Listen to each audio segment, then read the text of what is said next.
이 새벽에 하나님께서 우리에게 주시는 하나님 말씀은 열왕기상 15장 1절에서 8절까지 말씀, 저와 여러분이 한 절씩 교독합니다. 느밧의 아들 여로보암 왕 18째 해에 아비암이 유다 왕이 되고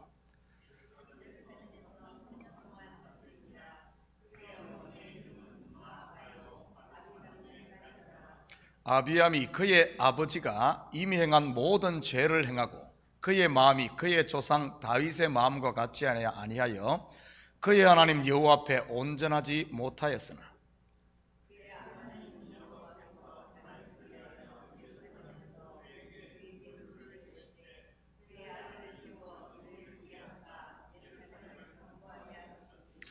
이는 다윗이 햇사람 우리아의 일 외에는 평생에 여호와 보시기에 정직하게 행하고 자기에게 명령하신 모든 일을 어기지 아니하였습니다.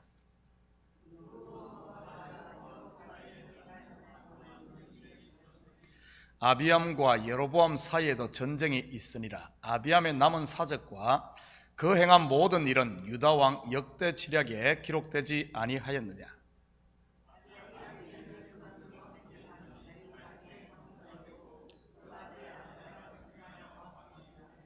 아멘. 좋은 아침입니다.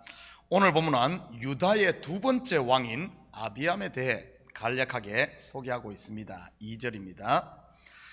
예루살렘에서 3년 동안 다스리니라. 그의 어머니의 이름은 마아가요 아비살롬의 딸이더라.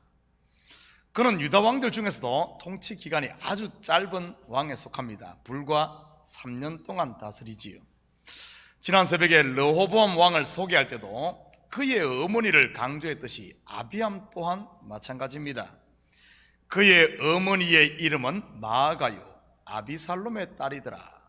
먼저 이 아비살롬이 누구인지와 아비암이 어떻게 왕이 되었는지부터 살펴보도록 하겠습니다. 역대하 11장 20절에서 23절입니다. 그 후에 압살롬의 딸 마아가에게 장가들었더니 그가 아비야와 아떼와 시사와 슬로밋을 낳았더라. 압살롬 어디서 많이 들어보지 않았습니까? 바로 다윗 왕의 아들이지요. 아비살롬이 바로 압살롬과 같은 인물입니다. 그리고 아비야가 아비얌과 같은 인물입니다. 계속 봅니다. 르호보암은 아내 18명과 첩 60명을 거느려 아들 20명과 딸 60명을 낳았으니 압살롬의 딸 마아가를 모든 처첩보다 더 사랑하여 압살롬의 딸 마아가가 오늘 본문의 아비암의 어머니지요. 특별히 다른 아내들보다 남편 르호보암 왕의 사랑을 많이 받았네요. 계속 봅니다. 르호보암은 마아가의 아들 아비야를 후계자로 세웠으니 이는 그의 형제들 가운데 지도자로 삼아 왕으로 세우고자 함이었더라. 르호보암이 지혜롭게 행하여 그의 모든 아들을 유다와 베냐민의 온 땅 모든 견고한 성읍에 흩어 살게 하고 양식을 후히 주고 아내를 많이 구하여 주었더라. 르호보암이 자기 아들들을 다른 성읍에 한 자리씩 주어 흩어 살게 한 이유가 무엇이겠습니까?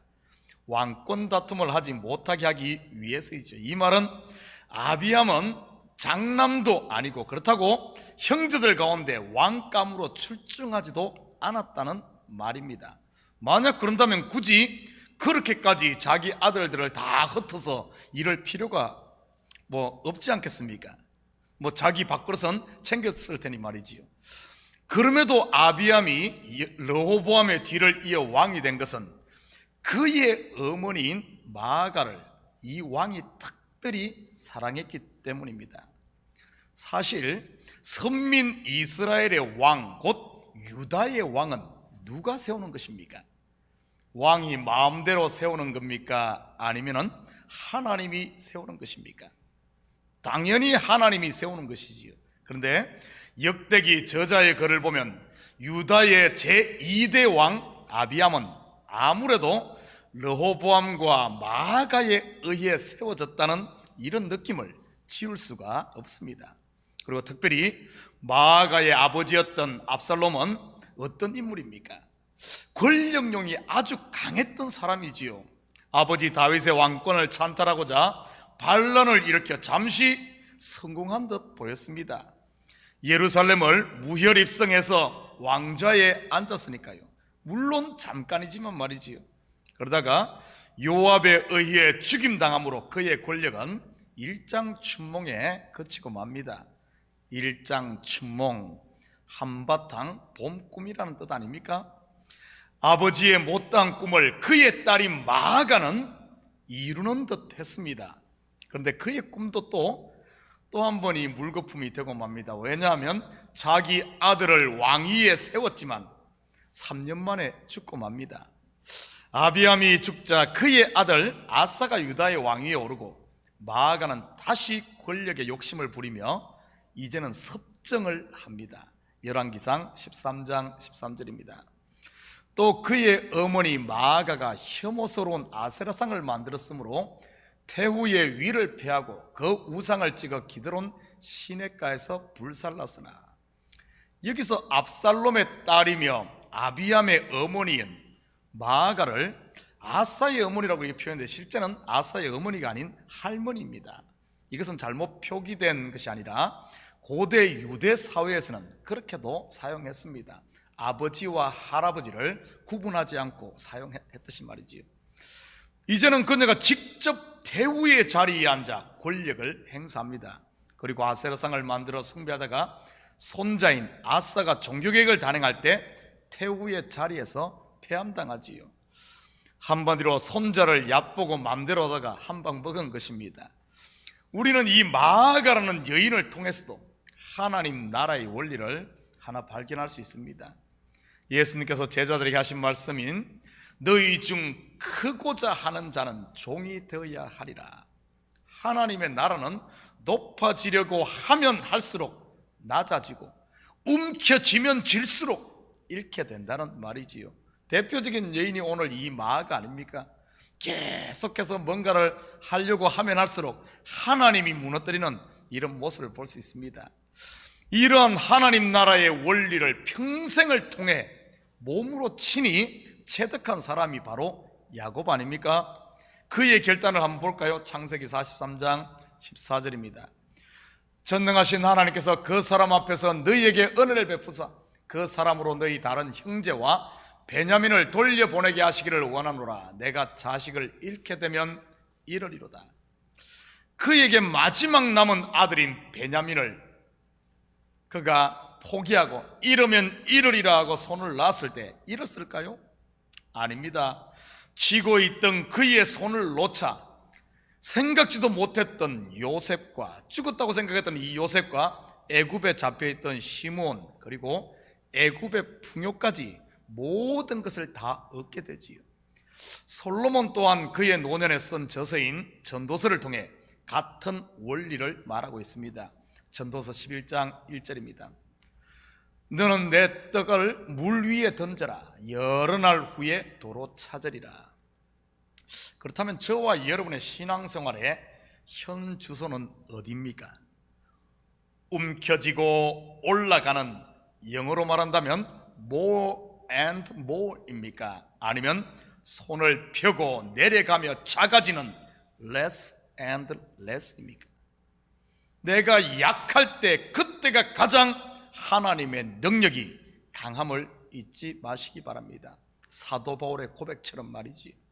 그렇다면 유다왕 아비암의 짧은 3년의 통치는 어땠을까요? 3절입니다.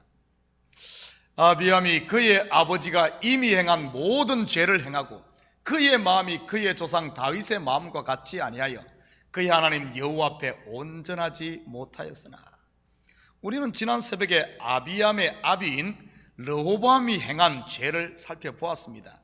한마디로 하면 그의 조상들이 행한 모든 이 일보다 뛰어나게 죄를 범했지요. 이 뛰어나다는 말은 일반적으로 좋은 일에 사용하는 단어인데 죄 짓는 데 뛰어나다고 했으니 뭐 더 이상 할 말이 없지 않겠습니까? 아비암은 그런 아비의 죄를 그대로 답습했습니다. 그러고도 그는 하나님께 돌이키지를 않았지요. 그것을 성경 기자는 여호와 앞에 온전하지 못했다고 표현한 것입니다. 이것을 이사야 선지자의 표현으로 하자면 각기 제 길로 갔다고나 할까요? 자, 계속해서 4절 봅니다. 그의 하나님 여호와께서 다윗을 위하여 예루살렘에서 그에게 등불을 주시되 그의 아들을 세워 뒤를 잇게 하사 예루살렘을 견고하게 하셨으니, 오히려 아사는 뭡니까? 아비암은 점점 죄를 짓고 점점 돌아오지 않았는데 오히려 이상하게 하나님께서는 예루살렘을 더 견고하게 하셨다고 하네요. 무슨 의미일까요? 그렇게 하나님을 버리고 범죄했음에도 하나님께서는 하나님의 인자를 예루살렘에서 유다 뭡니까? 다윗의 이 자손에게서 거두지 않고 그 아들에게 왕위를 잇게 하며 오히려 더 예루살렘을 견고하게 했습니다. 사람은 오히려 범죄한데 하나님은 그 왕위를 더 견고하게 하네요. 그 이유를 성경은 다윗을 위하여 또는 다윗으로 인해라고 말합니다. 바로 하나님께서 다윗과 맺은 영원한 언약 때문이라는 말이지요. 그렇다면 다윗에게 한 영원한 언약이 무엇입니까? 사무엘하 7장 13절에서 16절입니다. 그는 내 이름을 위하여 집을 건축할 것이요 나는 그의 나라 왕위를 영원히 견고하게 하리라. 나는 그에게 아버지가 되고 그는 내게 아들이 되리니 그가 만일 죄를 범하면 내가 사람의 매와 인생의 채찍으로 징계하려니와 내가 내 앞에서 물러나게 한 사울에게서 내 은총을 빼앗은 것처럼 그에게서 빼앗지는 아니하리라. 내 집과 내 나라가 내 앞에서 영원히 보존되고 내 왕위가 영원히 견고하리라 하셨다 하라. 구속사로 보면 사울이 행위 언약인 율법을 말한다면 다윗과 맺은 언약은 은혜 언약으로서 곧 그리스도로 완성될 영원한 하나님의 나라를 말하는 것입니다. 저와 여러분이 지금 그 행위 언약이 아닌 은혜 언약 아래에 있는 것이지요. 다윗 언약 곧 은혜 언약 아래에 있었던 아비암, 비록 그는 여호와 앞에 온전하지 못했지만 하나님은 그의 왕국을 무너뜨리기는커녕 오히려 예루살렘을 더 강하게 했습니다.